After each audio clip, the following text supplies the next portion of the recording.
Hi viewers, இன்னைக்கான வீடியோவில் என்ன நடக்குதுன்னு பார்க்கறதுக்கு முன்னாடி என்னோட சேனலை ஃபஸ்ட் டைம் பார்க்குறீங்கன்னா லைக் அண்ட் ஷேர் பண்ணுங்கள், மறக்காமல் கொஞ்சம் சப்போர்ட் பண்ணுங்கள். வாங்க வீடியோக்குள்ளே போகலாம். வீடியோ பார்த்தீங்கன்னா ரொம்பவே விறுவிறுப்பாக போயிட்டுருக்குன்னே சொல்லலாம். நம்ம ரோகிணி மாசமாக இருக்கிறது பார்த்தீங்கன்னா நம்ம சாமுண்டீஸ்வரிக்கு தெரிஞ்சு ரொம்பவே அதிர்ச்சி ஆகிடுறாங்க. அப்போ ரோகிணி கிட்ட போய் கேட்குறாங்க, ஒரு பெத்த தாயாக இருக்கிற என்கிட்ட வந்து இந்த விஷயத்தை நீ மறைச்சிட்டல அப்படின்னு சொல்லிட்டு ரொம்பவே மனசன் வந்து நம்ம ரோகிணி கிட்ட பேசுகிறாங்க. அப்போ ரோகிணி ரொம்பவே அழுதுகிட்டே இருக்காங்க. இல்லைம்மா, நான் மறைக்கணுன்றதுக்காக உங்ககிட்ட மறைக்கலை. நான் வந்து உங்ககிட்ட சொல்ல வரும்போது தான் அந்த விஷயத்த நான் ரொம்பவே சந்தோஷமாக வந்து உங்ககிட்ட சொல்ல வந்தேன். அப்போ தான் நீங்கள் அந்த ஜோசியர் பற்றி நீங்கள் சொல்லிட்டு இருந்தீங்க சித்திக்கிட்ட. அப்போ வந்து ஜோசியர் சொன்ன விஷயம் எனக்கு ரொம்பவே கஷ்டமாக இருந்தது. என்னோட குழந்தை இந்த உலகத்துக்கு வந்தால் உங்களோட உயிருக்கு ஆபத்துன்னு நீங்கள் சொல்லும் போது எனக்கு எப்படி இருக்கும், நான் எப்படி அந்த விஷயத்தை உங்ககிட்ட நான் சொல்லுவேன் அப்படின்னு சொல்லிட்டு ரோகிணி ரொம்பவே அழுதுகிட்டே சொல்கிறாங்க. இதை கேட்டுட்டு நம்ம சாமுண்டீஸ்வரியும் கொஞ்சம் மனம் இறங்குறாங்கன்னே சொல்லலாம். அப்போ தான் 5 வருஷம் கழித்து எனக்கு குழந்தை இல்லாமல் பிறக்க போதுமா, அந்த சந்தோஷம் எனக்கு எப்படி இருக்கும்னு நீங்கள் யோசிச்சு பாருங்கள் ஒரு அம்மாவா. அப்போ என் குழந்தைய நாளைக்கு உங்ககிட்ட அந்த விஷயத்த நான் சொல்லியிருந்தேன்னா நீங்கள் அதை கலைக்க தான் என்னை கூட்டிகிட்டு போயிருப்பீங்க. அதனால தான் அந்த பயத்தில் தான்மா உங்ககிட்ட நான் சொல்லலை அப்படின்னு சொல்லிட்டு நம்ம ரோகிணி நம்ம சாமுண்டீஸ்வரி கிட்ட மன்னிப்பு கேட்குறாங்க. சாமுண்டீஸ்வரியும் இந்த பக்கம் வந்து ஒரு பக்கம் மனம் இறங்குறாங்க. ஆனால் வந்து நம்ம சந்திரகலா விடுற மாதிரியே தெரியல. நீங்களாம் நல்லவங்களா இருந்திருந்தீங்கன்னா கண்டிப்பாக என் அக்கா உயிருக்கு ஆபத்துன்னு தெரிஞ்சோம் இந்த காரியத்தை நீங்கள் செஞ்சுருக்க மாட்டீங்கன்னு சொல்லிட்டு இன்னும் அதிகமாக அந்த இடத்துல வந்து அவங்கள கோவத்தை அதிகமாக ஏற்றிட்டு இருக்காங்க. இந்த பக்கம் கார்த்தி மேலே அந்த பழியை போடுறாங்க. அக்கா, ரோகிணி இப்படிலாம் செய்யக்கூடியவளே கிடையவே கிடையாது. ஆனால் இதெல்லாம் வந்து இந்த கார்த்தி சொன்னதுனால தான் இவங்க எல்லா பேச்சும் கேட்டுக்கிட்டு இந்த அளவுக்கு வந்திருக்காங்கன்னு சொன்னதுக்கப்புறம் நம்ம கார்த்தி மேலே நம்ம சாமுண்டீஸ்வரிக்கு கோவம் வந்து நம்ம கார்த்தியை முறைக்க ஆரம்பிக்கிறாங்க. அப்போ கார்த்தி சொல்கிறாங்க, நீங்கள் பண்ணுற தப்பை எல்லாம் பண்ணிவிட்டு ஏன் மேலே திருப்பி விடாதீங்க, இதுக்கு மேலே உங்களுக்கு மரியாதை இல்லை அப்படின்னு சொல்லிட்டு கார்த்தி அந்த இடத்துல வந்து சந்திரகலாவை திட்டுறாங்க. அப்போ நம்ம மயில் சொல்கிறாங்க, அத்தை, இதுக்கும் சகலைக்கும் எந்த சம்மந்தமும் கிடையாது. நாங்கள் வந்து எவ்வளோ நாளுக்கு அப்புறம் எங்களுக்கு கடவுள் வந்து ஒரு பெரிய வரத்தை எங்களுக்கு கொடுத்துருக்காரு. நாங்கள் எவ்வளோ நாள் வந்து ஒரு குழந்தையும் பார்த்து ஏங்கின நாள் உண்டு அத்தை. அதை பார்த்துட்டு தான் எங்களுக்கு எதுவும் வந்து மனசு இறங்கியிருக்காருன்னு நாங்கள் நினச்சிக்கிட்டு தான் நாங்கள் வந்து இந்த மாதிரி விஷயத்தை உங்ககிட்ட நாங்கள் சொல்லலை. நாங்கள் சொல்லியிருந்தால் மட்டும் நீங்கள் என்ன பண்ணுவீங்க, இதை தானே பண்ணுவீங்க. அதுவும் இல்லாமல் சின்ன அத்தை பேச்சை கேட்டுக்கிட்டு தான் கொஞ்ச நாளாக நீங்கள் வந்து நிறைய விஷயத்த வந்து செய்கிறீங்க. அதனால எங்களுக்கு ரொம்பவே பயமாக இருந்தது. அதனால தான் நாங்கள் சொல்லலை. இப்போ கூட ஒன்றும் கெட்டு போயிடலாத்த, நாங்கள் எங்கேயாவது கண்காணாத இடத்துக்கு நாங்கள் போயிடுறோம். ஆனால் கடவுளை மீறி உங்களுக்கு எதுவுமே ஆகாதுன்ற நம்பிக்கை எங்களுக்கு இருக்குது.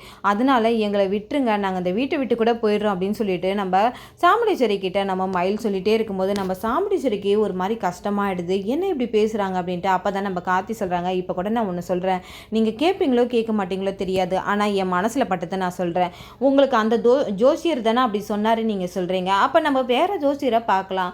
வேறு ஜோசியரை பார்த்து அவங்க என்ன சொல்கிறாங்களோ அதுக்கேற்ற மாதிரி நம்ம ஏதாவது ஒரு சொல்யூஷன் இருக்கும் அப்படின்னு சொல்லிட்டு நம்ம கார்த்தி நம்ம சாமுண்டீஸ்வரி கிட்ட சொல்லிட்டு இருக்கும் போது சாமுண்டீஸ்வரியோ ஒரு பக்கம் யோசிச்சுட்டு இருக்காங்க. இந்த பக்கம் சந்திரகலா, ஆஹா என்னடா இது, இவன் வந்து நம்ம ஒரு பிளானை போட்டால் இவன் வந்து இவன் மனசை மாற்றத்துக்கு இவன் ஒரு பிளானை போட்டு கொடுக்குறானேன்னு சொல்லிட்டு இதுக்கு மேலே நம்ம அமைதியாக இருந்தால் வேலைக்கே ஆகாது அப்படின்னு சொல்லும் போது இந்த பக்கம் நம்ம கார்த்தி நான் ஒரு ஜோசியரை கூட்டிகிட்டு வரேன்னு சொல்லிட்டு போகிறாங்க. அப்போ வந்து நம்ம சந்திரகலா உடனே வந்து சிவனாண்டிக்கு கால் பண்ணி சொல்கிறாங்க, இந்த மாதிரி இந்த கார்த்தி பையன் ஒரு ஜோசியரை கூட்டிகிட்டு வர போகிறானா, அவன் வந்து இந்த உண்மையை நிரூபிச்சிட்டானா கண்டிப்பாக இந்த வீட்டில் அந்த குழந்தையை இவங்க கொண்டுட்டு வந்துடுவாங்க அப்படின்னு சொல்லிட்டு நம்ம சந்திரகலா சிவனாண்டி கிட்ட சொல்லிட்டு இருக்காங்க. இது மட்டும் நடக்கவே கூடாது அப்படின்னு சொல்லிட்டு சந்திரகலாக்கு வந்து நம்ம சிவனாண்டி கிட்ட சொல்கிறாங்க, நீங்கள் என்ன பண்ணுவீங்க ஏது பண்ணுவீங்க தெரியாது, அவன் எந்த ஜோசியர்கிட்ட போகிறானோ அந்த ஜோசியர்கிட்ட நீங்கள் எப்படியாவது பேசி அவனை நம்ம சொல்கிற மாதிரி அவன் சொல்ல வைக்கணும் அப்படின்னு சொல்கிறாங்க.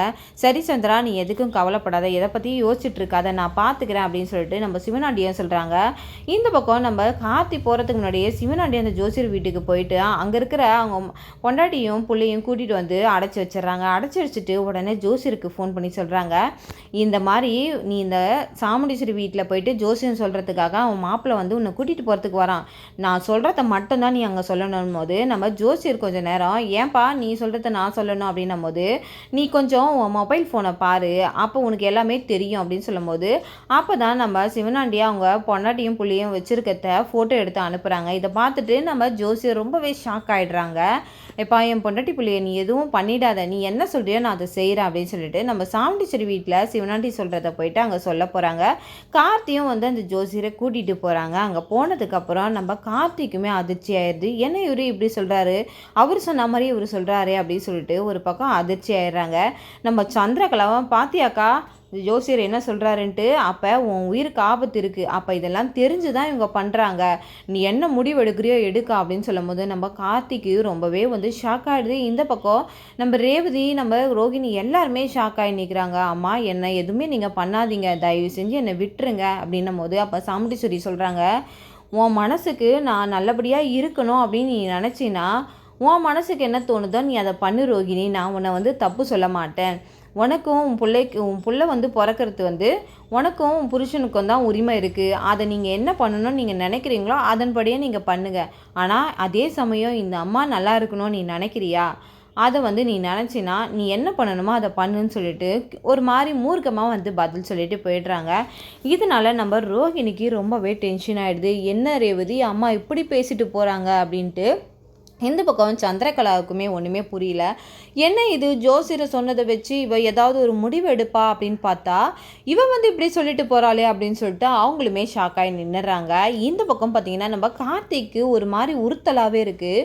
இன்னமும் நடக்குது அப்படின்னு சொல்லிட்டு மயில் கிட்ட சொல்கிறாங்க. இல்லைங்க இதுக்கு பின்னாடி யாரோ இருக்காங்க, அதனால தான் அந்த ஜோசியர் இப்படி சொல்கிறாரு அப்படின்னு சொல்லிட்டு நான் பார்த்துக்கிறேன், நீங்கள் கவலைப்படாதீங்க, எதை நினச்சி ஃபீல் பண்ணிட்டு இருக்காதீங்க, நான் எப்படியாவது இந்த ஜோசியர்கிட்ட போய் நான் பேசுகிறேன் அப்படின்னு சொல்லிட்டு உடனே ஜோசியர் வீட்டுக்கு போகிறாங்க. அங்கே போயிட்டு ஜோசியர்கிட்ட கேட்குறாங்க, நீங்கள் வந்து யாரோ சொல்லி தான் இந்த மாதிரி சொல்கிறீங்க, உங்கள் தொழிலுக்கு நீங்கள் துரோகம் பண்ணிகிட்ருக்கீங்க, அது உங்களுக்கு தெரியுதா அப்படின்னு சொல்கிறாங்க. அப்பா நான் எதுவும் என் தொழிலுக்கு துரோகம் பண்ணுறேன், நான் இருக்கிறது தான் சொல்லியிருக்கேன் அப்படின்னும் போது இந்த மாதிரி அந்த பொண்ணு வந்து 5 வருஷம்க்கு அப்புறம் தான் அந்த கருவே அந்த பொண்ணுக்கு நின்று இருக்கு.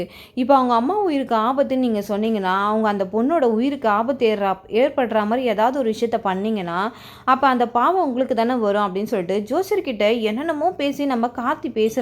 ஆனால் எதுக்குமே அந்த ஜோசியர் மசிரா மாதிரி தெரியல. அப்போ தான் நம்ம ஜோசியருக்கு ஒரு ஃபோன் வருது. அந்த ஃபோனை எடுத்து ஒரு நிமிஷம் இருப்பா நான் பேசிட்டு வரேன் அப்படின்னு சொல்லிட்டு போய் அங்கே பேசுகிறாங்க. அப்போ நம்ம கார்த்தி யார் தான் இவங்களுக்கு கால் பண்ணுறாங்க சொல்லிட்டு அந்த ஜோசியர் பேசுறத ஒட்டு கேட்குறாங்க. அப்போ தான் நம்ம கார்த்திக்கே புரியுது இது சிவனாண்டி தான் அப்படின்னு சொல்லிட்டு. அப்போ நம்ம சிவனாண்டி கிட்ட ஜோசியர் பேசுகிறத நம்ம கார்த்தி வந்து உஷாராக வந்து வீடியோ எடுத்துடுறாங்க. அப்போ சொல்கிறாங்க, என்னோட பொண்டாட்டி பிள்ளைய நீ வெற்று, நான் வந்து நீ சொன்ன மாதிரி சாமுண்டீஸ்வரியம்மா வீட்டில் போய் சொல்லிட்டேன் அப்படின்னு சொல்லிட்டு சொல்கிறத அப்படியே வீடியோ எடுத்துடுறாங்க. நம்ம ஜோசியரும் பேசி முடிச்சுட்டு ஃபோன் எடுத்துகிட்டு வந்து கார்த்திகிட்ட பேச வராங்க. அப்போ கார்த்தி வந்து சொல்கிறாங்க, என்னங்க நான் சொன்னது கரெக்டாக, உங்களுக்கு பின்னாடி இருந்து யாரோ செயல்படுறாங்கன்னு சொன்னேன், இப்போ வந்து அதை கரெக்டாக நீங்கள் ப்ரூவ் பண்ணிட்டீங்களே அப்படின்றாங்க. என்னப்பா சொல்கிற அப்படின்னு கேட்கும்போது போதுங்க, இதுக்கு மேலே நீங்கள் என்ன வேஷம் போட்டாலும் உங்கள் சாயம் எல்லாம் வெளுத்துருச்சு அப்படின்றாங்க. அப்போ நம்ம கார்த்தி எடுத்த வீடியோவை நம்ம ஜோசியருக்கு போட்டு காட்டுறாங்க. அப்போ ஜோசியர் ரொம்பவே ஷாக் ஆகிட்டு, இல்லைப்பா நான் உண்மையை உங்ககிட்ட சொல்லிடுறேன் அப்படின்னும் போது இந்த சிவனாண்டியும் இந்த சந்திராவும் சேர்ந்து தான் இந்த வேலையை பார்த்தாங்கப்பா. என்னோடய வீட்டில் இருக்க என்னோடய பொண்டாட்டி பிள்ளைங்களை கூட்டிகிட்டு போய் அடைச்சி வச்சுருக்காங்க, ஏதாவது கொலை பண்ணிவிடுவேன் அப்படின்னு சொல்லிட்டு மிரட்டுறாங்கப்பா, நான் என்ன பண்ணுறது நீ சொல்லு அப்படின்ற போது நீங்கள் எதுவும் பண்ண தேவையில்ல, உங்கள் பொண்டாட்டிக்கும் உங்கள் பிள்ளைக்கும் எதுவும் ஆகாதபடி நான் பார்த்துக்கிறேன், ஆனால் நீங்கள் வந்து உண்மையை வந்து மட்டுமே நீங்கள் வந்து சாமுண்டீஸ்வரி அம்மா வீட்டில் வந்து சொல்லணும் அப்படின்னு சொல்கிறாங்க. சரிப்பா நான் சொல்கிறேன், உன் மேலே இருக்க தைரியத்தில் நான் சொல்கிறேன், என் குடும்பத்துக்கு எதுவும் ஆகாதுன்னு நீ சொல்கிறல்ல, நான் வந்து சொல்கிறேன்ப்பா அப்படின்னு சொல்லிட்டு நம்ம சாமுண்டீஸ்வரி வீட்டுக்கு நேராக வந்து நம்ம ஜோசியரை கார்த்தி கூட்டிகிட்டு வராங்க. கூட்டிகிட்டு வந்ததுக்கப்புறம் நம்ம சந்திராவோட சதியை அப்படியே வந்து ஜோசியர் சொல்கிறாங்க. இவங்க 2 பேரும் சொல்லி தான் நான் செஞ்சேன் அப்படின்னு சொல்லும் போது நம்ம சாமுண்டீஸ்வரிக்கு ஒன்றுமே புரியலை. அப்படியே அவங்க அதிர்ச்சியில் நின்றுடுறாங்க. இந்த பக்கம் கார்த்தி நினச்சா மாதிரியே ஜோசியரை கூட்டிகிட்டு வந்து சந்திராவோட சதி எல்லாத்தையும் வந்து அம்பலமாக்கிட்டாருன்னே சொல்லலாம். இதோட பார்த்தீங்கன்னா இந்த ரெவ்யூ முடியுது. நாளைக்கான ரெவ்யூவில் என்ன நடக்குதுன்னு பார்க்கறதுக்கு முன்னாடி என்னோட ரெவ்யூ உங்களுக்கு பிடிச்சிருந்தா மறக்காமல் உங்களோட கமெண்ட்களை என்னோட கமெண்ட் பாக்ஸில் தெரிவிங்க. வீடியோ பார்த்துட்ருக்கவங்க எல்லாருமே என்னோட சேனலுக்கு சப்போர்ட் பண்ணுங்கள். தேங்க்யூ.